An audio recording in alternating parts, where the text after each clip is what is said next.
Breaktime, presented by the Prescott-Russell Employment Services Center, welcomes Louise Sproule, owner and publisher of The Review and realtor, to discuss the future of local journalism and the dynamics of starting a new career.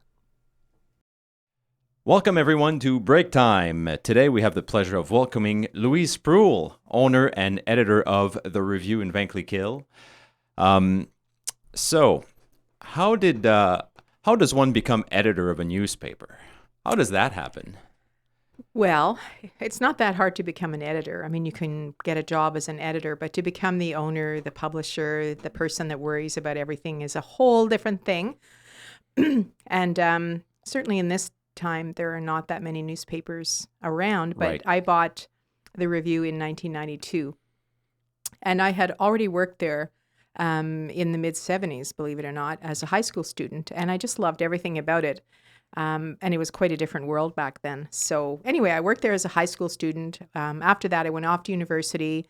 Life happened. And then in the early 90s, I found myself back around here. And I had heard that the Review was looking for someone to work there. So I reached out to my former boss. He was still there. Mm-hmm. And he was getting to the point where he wanted to retire. And anyway, we talked about the possibility of me purchasing it. And he was open to that. So we worked out a deal, and within a couple of years, I was the owner. Okay, so how long had you been working there before the opportunity of purchase Well, came around? when I was in high school, I worked there after school, and then I worked there for 2 years, full time. So I learned, it was such an interesting time because when I went there to apply for a job, for instance, after school, I walked up there with my heart pounding, and I walked up to 41 High Street, and my ultimate boss's dad was there, and he had owned it since 1929.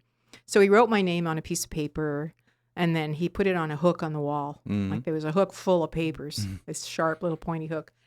So I didn't get a call. So I went back a couple of weeks later, same guy with, big cigarette with a big ash. I mean, the place was like the top 3 feet of the room was blue as smoke. Right. He does the same thing. He writes my name on a piece of paper, puts it on the hook. That's nerve-wracking. I was so shy. I mean, I'm still shy to a point, but in high school, I had no work experience really. I'd worked at Magasin Continental on Main Street in Hawkesbury, but that was it. So anyway, I went back a third time, and this time I got the son who was in his 40s probably about that time, and he and his brother were going to be taking over from their dad. And so I talked to him I said, I'm a really good speller. I could come and proofread. I didn't even know what they needed. I said, I really like to write, and I would love to come and work here. So he took a piece of paper and wrote my name on it with a phone number, and he started to do that, and he was turning to put it up on a nail on the wall. I said, I've already been here twice, and there's a piece of paper up there with my name on it already. And then he had this big smile on his face, and he said, oh yeah? Could you start next Monday? And so I often tell this story to young people because sometimes persistence is 99% of getting where you want to go. And all I had to do was go 3 times instead of once. So that's how I got my little part-time, it was part-time after school on Monday, Tuesday, and Wednesday. But then after I finished high school, I applied to universities, was accepted. That's what I was supposed to do. And I was enthralled with the newspaper world. What'd you study? Ultimately, when I went back, I studied psychology, not journalism. But so I ended up working full-time after I graduated from high school. And my mom was not happy about that because, I'd applied for journalism. I'd applied for psychology at McMaster and Carleton. But I was enthralled with that world because most people listening or watching won't remember this kind of a place at the Review. But when you walked in there were machines running. There were 3 linotypes. There was a letterpress. There was a platen press where you have to manually put each thing on it that you're printing and then take it out and put another one in. So it was full of machines. It was like 1890 in there. Okay. It was older equipment, and yet there were some photo typesetting machines. So it was sort of spanning 75 years. And they had a dark room. People were coming into the front desk with stuff. I mean, it was exciting and fun, and I was learning.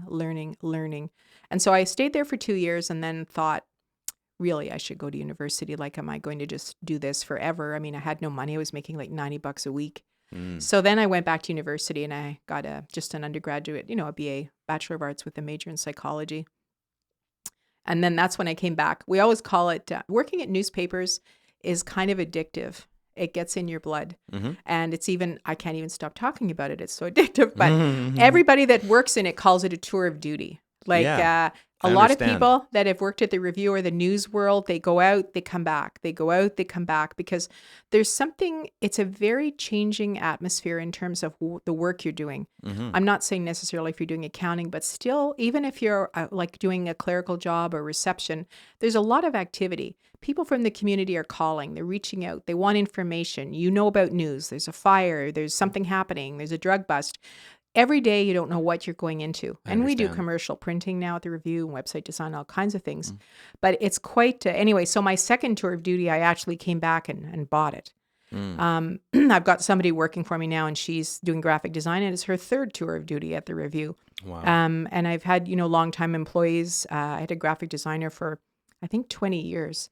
And that was her third tour of duty there. So people, when they get in the newspaper world, it's quite, I mean, you've done a bit yourself. So you know what I'm talking about. There's a vibrancy. Tour of duty thing, I understand. I mean, and you have to have done it to understand. You have to, I spent a year going to council meetings, being dispatched into various people in the community that either want to promote something or have a problem or something.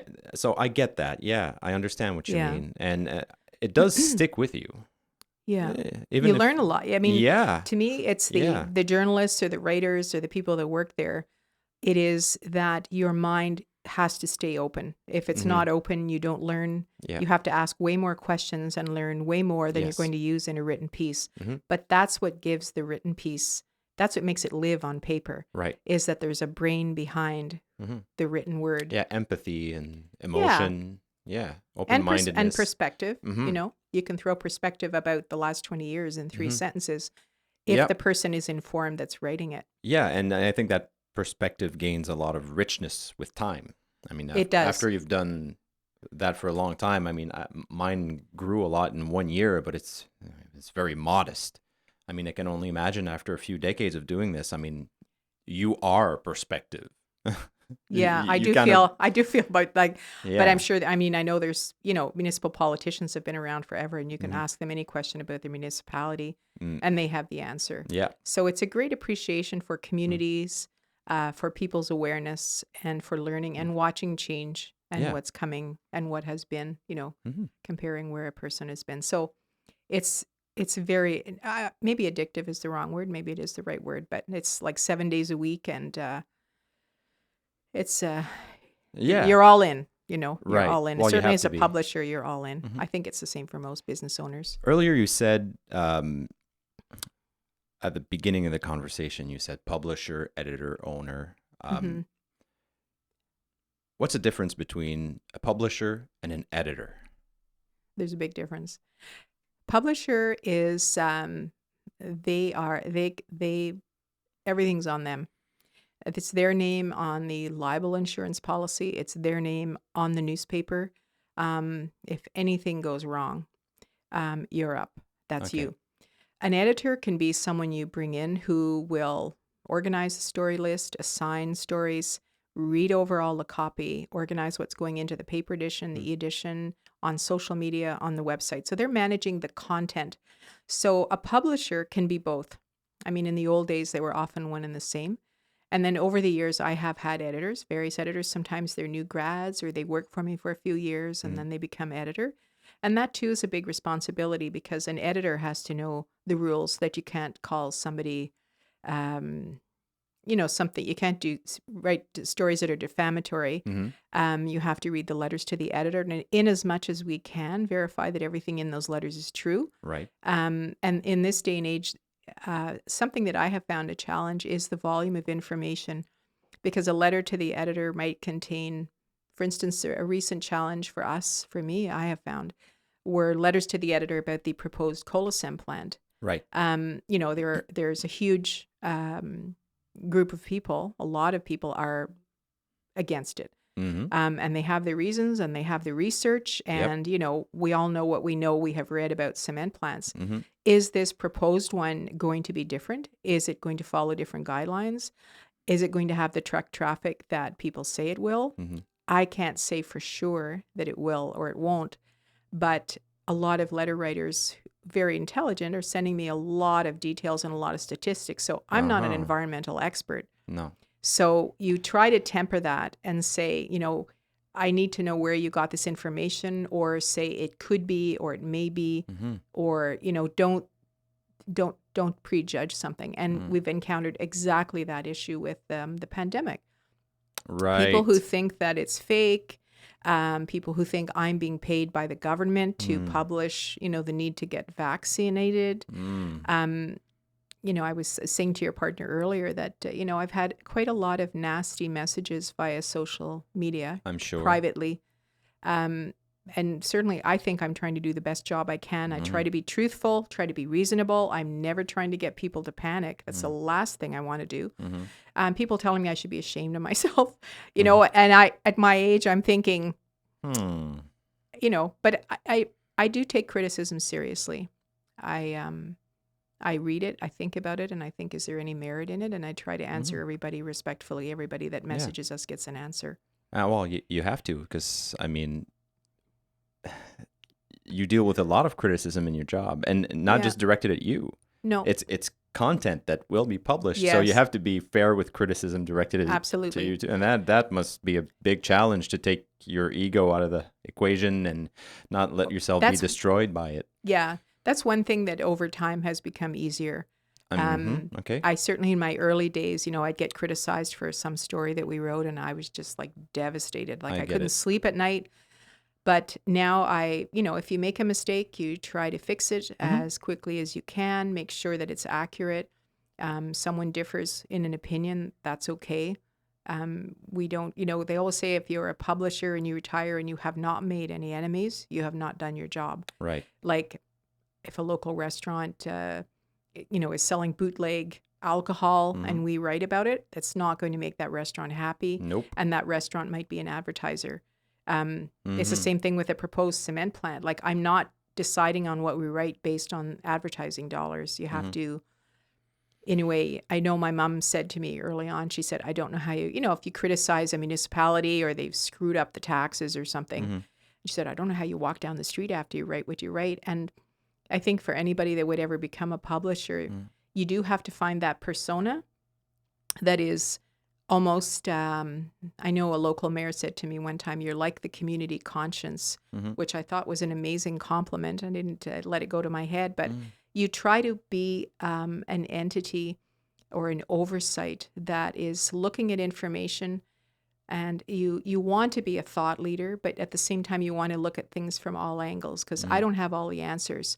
But you do want to encourage people to try to think about things and try to direct their leaders to do what they think is like what they think, or the voters think, or what their leaders think are the right thing. That being said, from a journalistic standpoint, as a publisher, what is your relationship with truth? Close. When you write? It's like one and the same. What happens if you don't know it? If you don't have access to it, what happens? We try to get it. I have spent a lot of time thinking about that, and I know people think, lots of light and fluffy features, but when in doubt, leave it out. There are many more investigative stories we would like to do. We're a small town paper. We don't always have the resources, and I've often said to people that sometimes the truth will come out one side at a time, 1 week at a time, depending on how things roll out. Okay. Sometimes, we cannot get all the information immediately. And certainly information is harder to get in these times. Like a recent case was, I was trying to get the reports on the Champlain Library because there were some structural issues. It was closed due to safety, not just because of the pandemic. Oh. And, I was speaking with the township. We have a good relationship. There's not that I know of, there are no outside issues there. And I said, well, why is this report confidential? If it's an unsafe building, why are the employees allowed in there? Like, can you tell me more? And they couldn't. So it went on for, I can't say for sure it was a year, but at least, 6 to 8 months. Okay. And they even had a peer review, and this is getting into too many details, but I filed a request for information, which is what a journalist or any person can do if they want to gain access to a document that they feel a government or a Should public share. agency should share. So I did that, and they have 5 days to respond. And they responded and said, well, we are denying your request because the document will be made public at the next council meeting. So I can't say that my request sparked that. I had been asking for it, and certain other citizens had as well. But that is a role that the newspaper can do to try to get to the truth.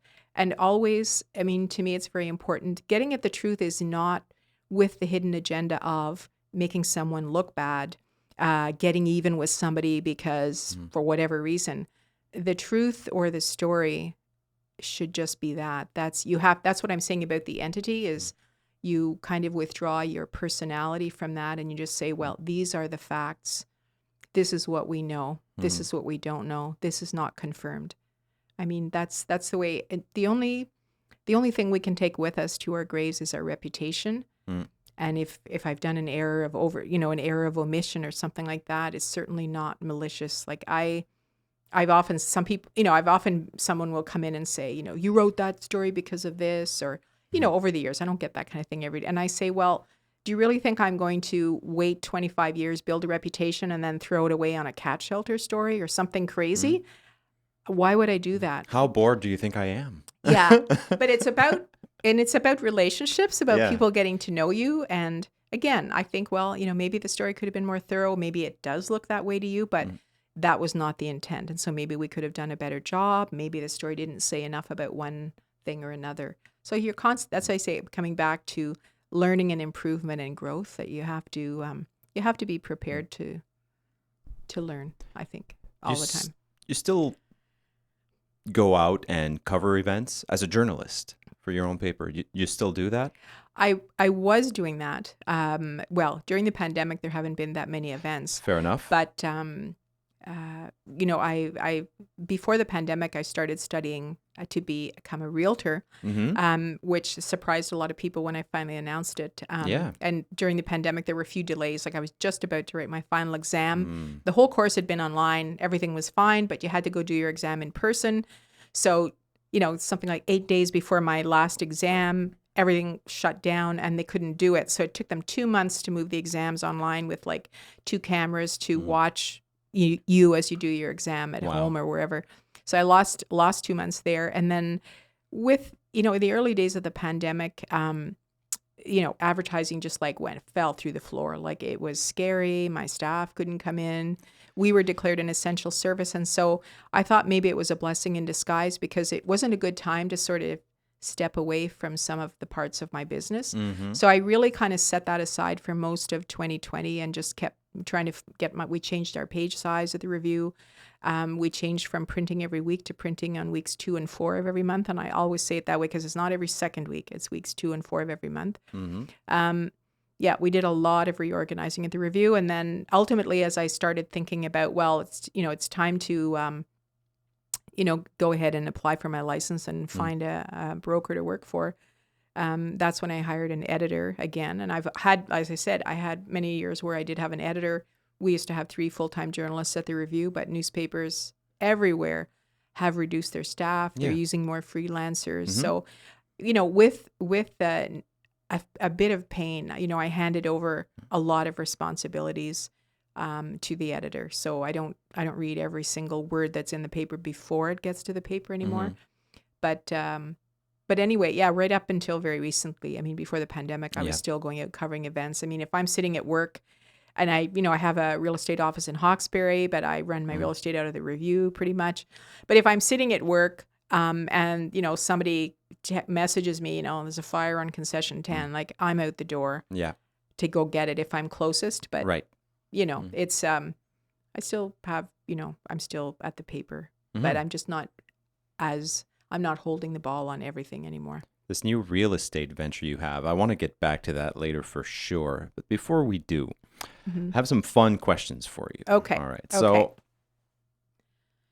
as a journalist, you were a journalist for a while, right? About 30 years, yeah. Yeah? Right. So, you probably have a few interesting anecdotes, but what did you love to do? The type of assignment as a journalist that you preferred above everything else? What'd you like? My first instinct is to say everything. That's what kept me there for 30 years. But That's cheating. I know. I think the stories that make a difference that you actually see right away. Writing about somebody facing a terrible challenge. One of the stories that always almost brings me to tears, but I'll try to keep a grip on it, is, someone was facing a terminal illness, and, people had, it was in a time before social media. People were not visiting. Probably people didn't know how to talk to him or whatever. And so I went to see him and wrote an article about him, and it kind of opened the community. It opened the doors for him again. People started visiting him, and they held a huge fundraiser for him at the community center. He needed accessible housing in a time when it was just very rare. And other people too, people facing end of life, and that they're willing to talk to me and tell me their shift in perspective. Those are golden moments. Oh, powerful stuff. Yeah. Yeah. And also that they can't visit with thousands of people, but they can tell their story through me.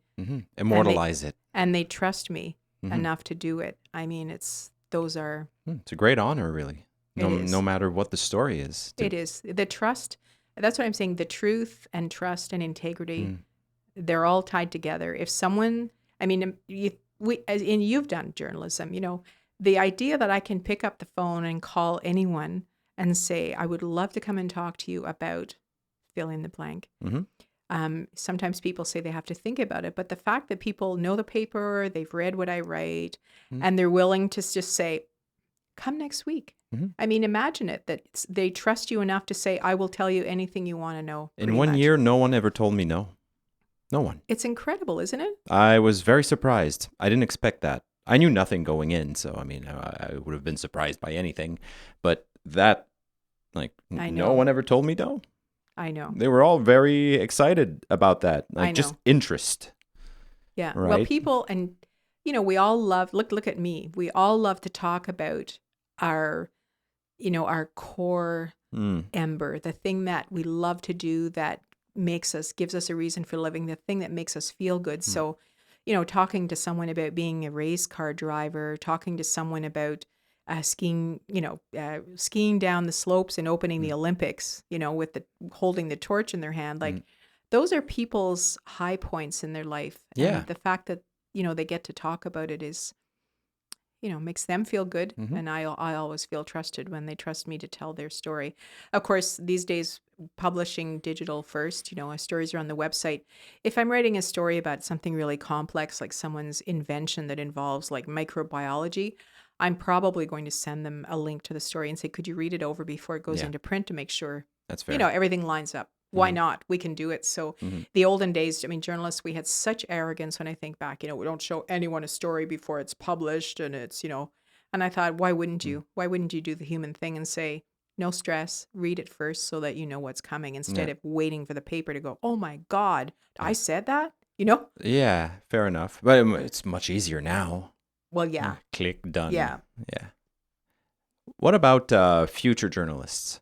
And people that are considering a career in journalism, let's say specifically in this area, Prescott-Russell, SDG. We'll talk about our reality here. What should they expect? Words of wisdom from you, from your perspective. Wow. What should they be prepared for today, for a career in journalism today? Because I can't even talk about what it will look like in 2 years. Even 1 year, it's changing so quickly. Fair enough. So how about now and maybe predictions? Yeah. To the best of your ability. I think for young people coming into, if you can start from a place where you know nothing, and that you're privileged that people will even talk to you, because you're asking people for their time and their knowledge. And so treat it with respect and listen. And then I think, tell the truth, be truthful and be accurate as much as possible. As much as possible. You have to be accurate. Mistakes happen, but don't burn anybody, and don't come into it thinking, well, I'm going to show these people, I'm going to show up, Castleman Council or, Alfred Plantagenet, what a bunch of jerks, Do not judge others unless you've walked a mile in their shoes. It's not easy being a municipal councillor today. It's not easy doing anything in government today. There are more rules, more litigation, more insurance needs. Everything is very difficult, and they have to watch their step. So that would be my advice, is just do a good job and tell the truth and be a good listener. You're there to listen and learn. Again, the learning comes back. What's a modern challenge for a journalist today? Finding a job. I would say finding a job with benefits. Oh, yeah, okay. A lot of freelance. But if you're able to land something working, website, it's a lot of online journalists, but finding a job at a paper like mine where there's people on the ground, people to listen, your story is unique. You don't have one editor running 18 newspapers that doesn't really give a damn about what you write. Like we have a summer intern with us right now for digital marketing. And, she has direct access to me, to our editor. She's learning, again, that's that word, learning a pile of things. She knows a lot and we know a lot. And so it's really fun when we get somebody like that who's really engaged and wants to learn everything we know. So, yeah, it's just, I think getting a job, that's the tough part, depending on where you want to start.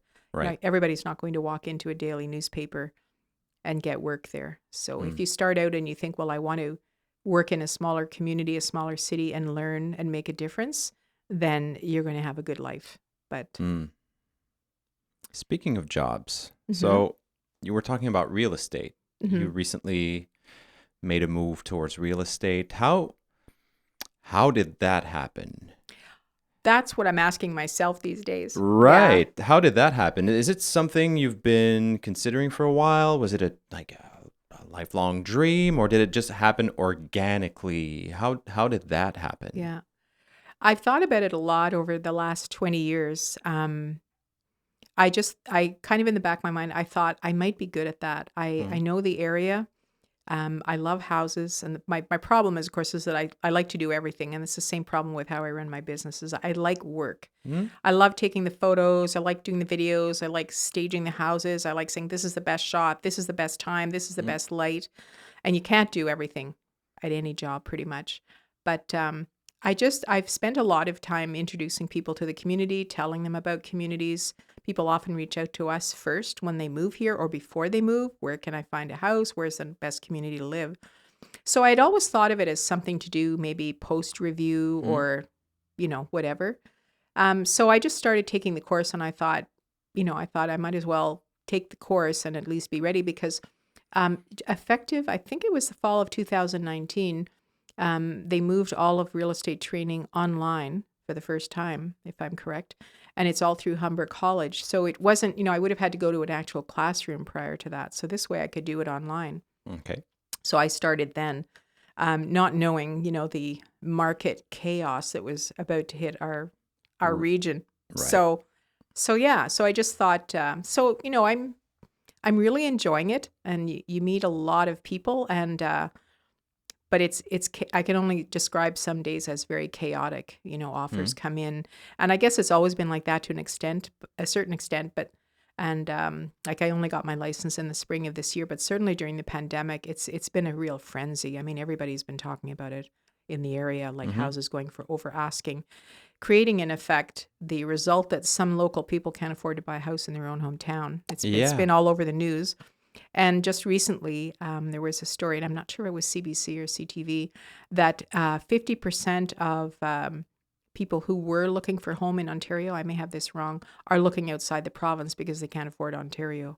I don't know if it's people in Ontario that were looking in Ontario or people who were looking in Ontario from outside. But so it's a very difficult time for buyers who might make, between 6 and 15 offers on different properties and not get one of them.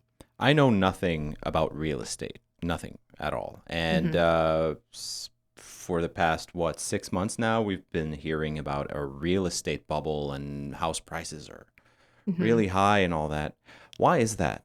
Can you Do you have some insight to share? And I'm honestly asking as someone who has no idea how any of this works. Okay. I have what I think. I mean, I've read a lot of articles, but I think a number of things happened. The ability to do remote work was a game changer. Okay. So if you thought you had to live in, a suburb of Orleans, or if you had to live downtown or in Montreal, that suddenly was off the table. You could live anywhere. Number two, a pandemic happened. Right. And that's sort of spiked the remote work movement.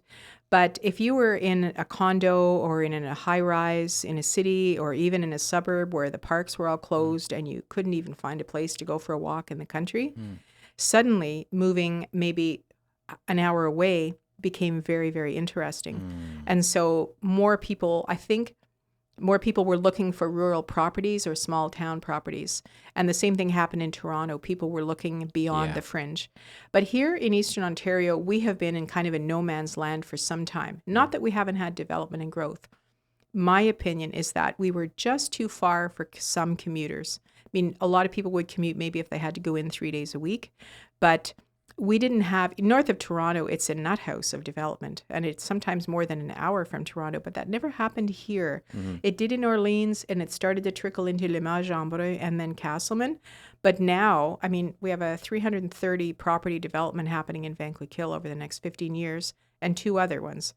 So I think now people realized we can live here, and and our communities in Eastern Ontario, through TPRT, through municipal economic development and through the United Counties of Prescott-Russell, they have been doing good work. In as much as, sometimes I criticize, tax decisions, but there are parks there. I hope the recreational trail stays in place. Some communities have their own daycares. I think that our elected officials are starting to see that, we do need employers and we do need industrial development, but it's also good to develop residentially. And the other third factor that I think may have been an influence is that people have, just like me, deciding to make a change. There's been a lot of people changing careers, and a lot of people in relationships have said, I'm out of here. So I think family, couples have decided to part company. And so where you needed one dwelling, now somebody else is looking for a place to live. So the rental market here is so tight. People cannot find a place to live. Rents have gone up.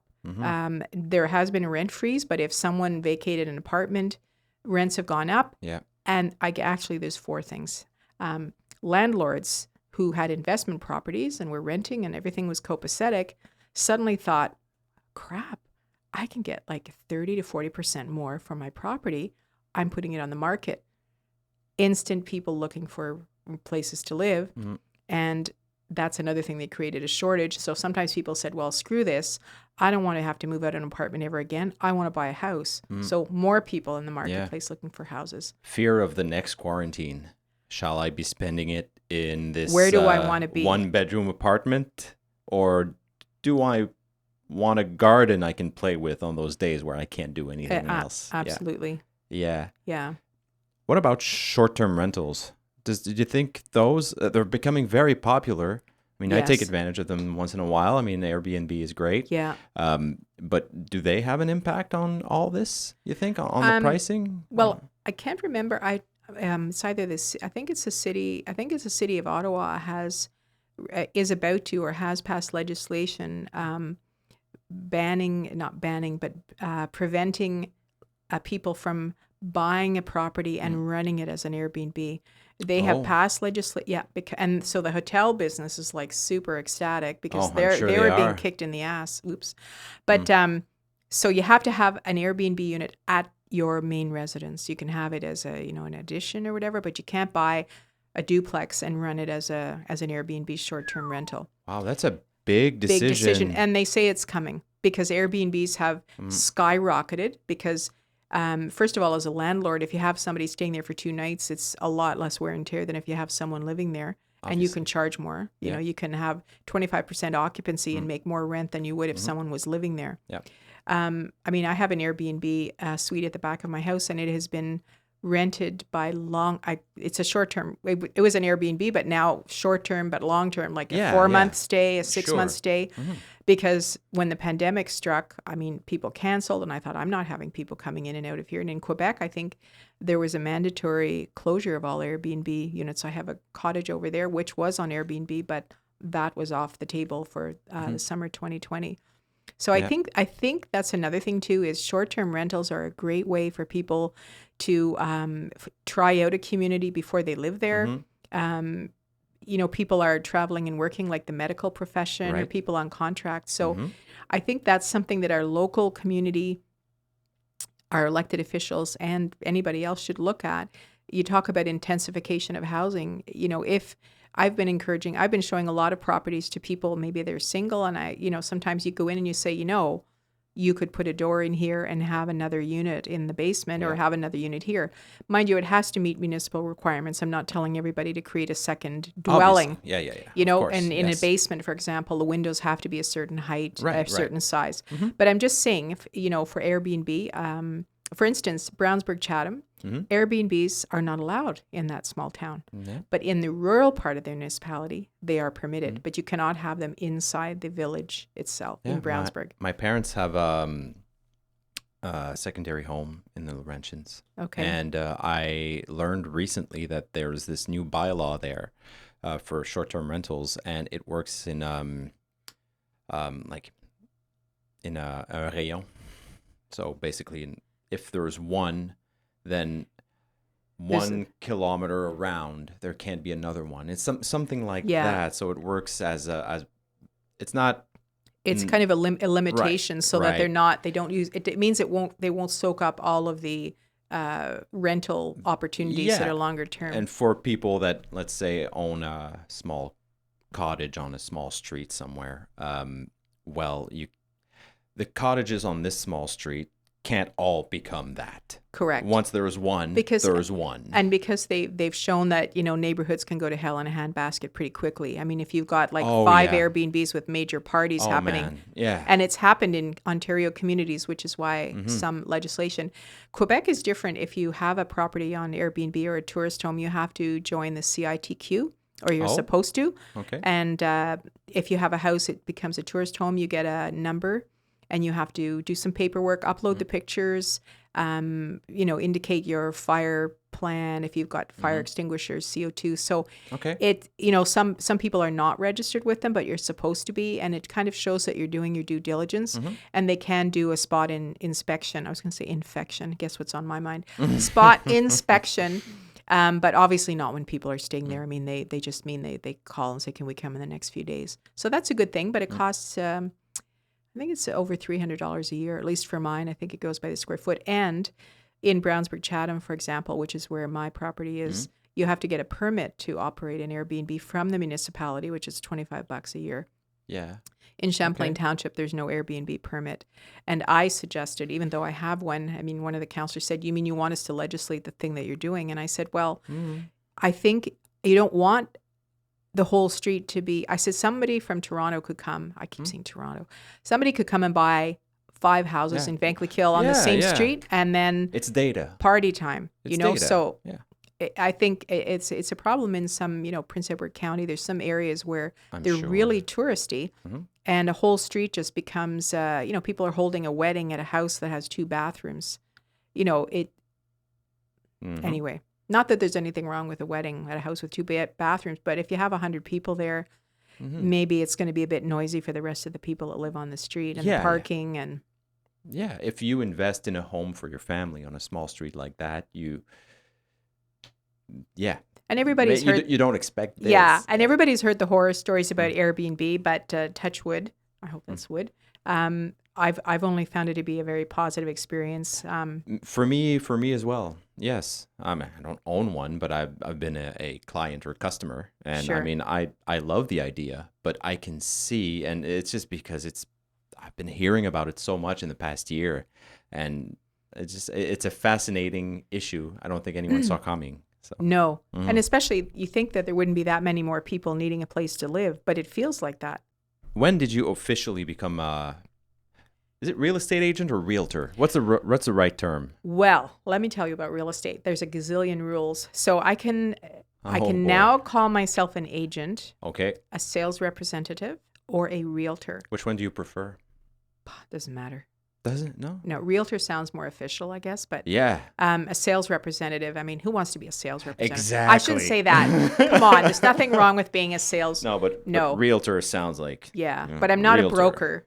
When you first become What's the difference? Again, a broker is like a publisher. A broker is the one who's responsible for the paperwork. You know, you have to keep transactions on file for 6 years, a whole bunch of things. And as a newbie, I'm supervised by a broker. I'm at Remax Delta in Hawkesbury. Okay. Shameless plug, but I have a very nice broker who's agreed to take me on, and he looks at my paperwork before I do an offer, something like that. It's just it's like a more official. And then the other thing about real estate is, you know, there's like Remax, there's Royal LePage, like there's the franchises that have local offices, and they have a bunch of agents or realtors working in them, and often they have the broker. You can be like me, a realtor, or you can be a broker, and then a broker of record, I think, is even a higher status. So that's a whole other course and more complex and comes with more responsibility. But then there are some real estate agents that are just, you know, Louise Sproule real estate, and I have to be a broker to run my own agency, which I'm not interested in doing at this point. But they're not part of any franchise. Okay. So they just are independents. And there's several. There's some in Alexandria, and there's one in Vankleek Hill. So they're just independent, but they're still a broker, and they follow all the rules. But they're not under like a brand. Yeah. They're their own brand. What do you like most about this? Like either maybe a specific step in a transaction, or maybe a type of dwelling or building. What do you like most about what you do? I know that one right away. The psychology part of it. Explain. What do people like? What do I have to offer them? Where should I suggest to them that they look? I like that part of it. I like seeing what people. I'm very, you know, maybe it's because I'm, you know, in the senior population, but we spend a great amount of our lives accumulating stuff. And we need a lot of space to keep the stuff. Yep. We leave our house every morning and we lock the door because we don't want anybody to take our stuff while we're gone. And then you get to a certain point, and certainly all my peers, we spend a lot of time talking about how can we get rid of our stuff? Where can I give my stuff away? Who wants my stuff? So I like seeing what people need to live and what is important to them, and finding it out, and then helping them.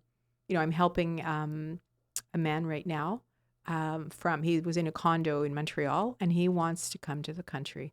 Okay. So he needs to know about septic systems and wells and municipal water and sewer. What's the difference? Right. You don't want to land this guy on the fourth concession if he likes to get a latte every morning, that kind of thing. So it's interesting what people are transitioning into and what is important to them. And that's really exciting. It's very interesting to me. And and you get to know people. Okay. And it's a chance for me to show my personality and what I know. You know, is Maxville going to grow? Yes, it is, because they just got water and sewage put in. And it's a safe place to move because they already dug up all the streets the past couple of years, and they put everything back together. So you're good to go if you move there. Even High Street, Vankleek Hill, already dug up the street, 2 years, nut house, that's done. So that's where my newspaper kind of overlaps into the real estate, and I can, and if I don't know the answer, I can find it out. Okay. You know? So the human element is is what you like the most. Yep. Yeah, well, that makes sense. And what would you say to someone who, let's say like you, has had a long career in a specific field, doesn't matter what, and has had this little voice at the back of their mind saying, you've always wanted to try this. Maybe you should. Maybe you should. No, I don't know. What would you tell that person, having done it yourself recently? What kind of advice or words of wisdom would you share with that person? I'd say, why aren't you listening? And listen, make sure, you know, that's the other, I know it sounds kind of like out there, but having, my limited psychology studies, everybody has voices inside their head. There's actually an organization for people who hear voices, believe it or not. I'm a member. So setting aside, that kind of challenge, but, who is talking to you inside your head? People who are facing any kind of challenge, sometimes the voice inside your head is a good one. And sometimes it's maybe something that you've grown up with and you've been listening to. But maybe it's time to stop listening and to know what to start listening to. If you really want to write that book, then sit down and think about it and what is stopping you or who is stopping you. Whose voice is it? Whose voice is it and who's inside your head and which one are you listening to? If, my daughter, of course, you want your kids to think they can do anything. And of course, generations change. And I didn't grow up in a world where my parents said, you can do anything you want. They said, be careful, but, I've always told my daughter, you only can't until you can. It doesn't mean that I'm going to become a neurosurgeon tomorrow, but it comes back to learning and choosing I'm the worst one. I have so many stories I want to write. I want to write a book. People, just everybody is always saying, what is your book kind of about? And I did write a book last year, a limited one called Vankly Kill at Night, because I was doing these horrendous 12 and 14-hour days, going home, not going anywhere. Somebody else was even getting my groceries for me because they said, Louise, you can't get sick or the whole paper will go down. So I started walking late at night and I was taking pictures at night, and they're not award-winning photos, but some of them are, pretty. The sky was beautiful. And then I started thinking about what I knew about my little town, the people that used to live there, the businesses that had come and gone, the changes and where we were going in the future. So I wrote what I knew about certain properties and I published a book, and I guess I'm on my way to selling 300 copies, which is, we only sold it online, but not bad. I forget why I started talking about that. It's not a shameless plug to go and buy my book, but just that it felt good to have done it, because that's another thing I do is I help people self-publish their books, and I edit their books and I set them up and I organize them to either get it printed with an online publisher where your book is uploaded and for sale in 10 minutes, or getting copies from a printer, doing a book launch and doing the traditional route, or doing a combination of the both. So I thought, I'm telling everybody else how to do this. And this was kind of me doing it as sort of a preface to doing a real book. I mean, I took extra literature courses. I love English. I love writing. You can tell I love words. Yep. So anyway, I hope that's, on my list, but I'm not doing it. So I'm only can't until I can. If I start writing my book tomorrow, I'm writing a book. Today I'm not, but I could be tomorrow. So that's what I say to everybody. When you get older, you think you've got nothing to lose. You only can't until you can. Mm-hmm. So that's good advice. You can't blame other people for what you're not doing. But sometimes, life does throw obstacles in your way. But anyway. Congratulations on this new venture. I hope it works out well. Thank you so much for coming. I mean, I could keep chatting with you for a while. This is fun. This has been fun. It would be great to have you again. Thanks for inviting me. It's a great pleasure. The pleasure is all mine. And I hope to see you again soon. Thank you. Thank you.